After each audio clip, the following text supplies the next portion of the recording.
अस्सलाम वालेकुम सबको। कैसे हैं सब, खैरियत से होंगे। 13 रजब का जो जश्न है उसकी खुशी में माशाल्लाह अभी केक कट किया जाएगा।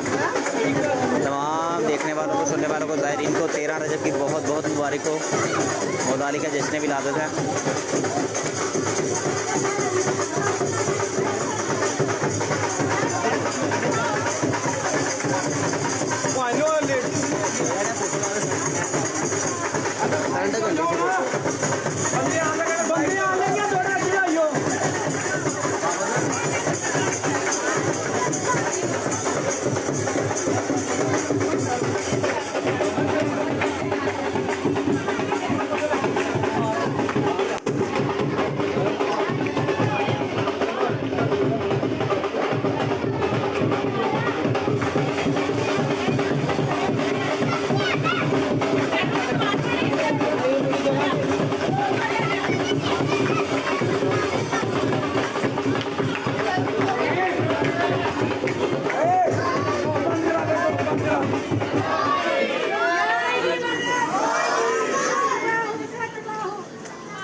बाग दे सदके मेरे मुर्शद ने ताड़े मुर्शद साहबजादा मोहम्मद नदीफ सुल्तान साहब के कदमां दे सदके इस पाक दिन दे सदके सारियां दे काम आसान कर।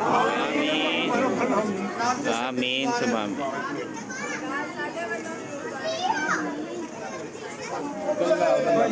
बाकी ਤੁਹਾਡਾ ਸਾਰਿਆਂ ਦਾ ਕੰਮ ਹੋ ਗਿਆ।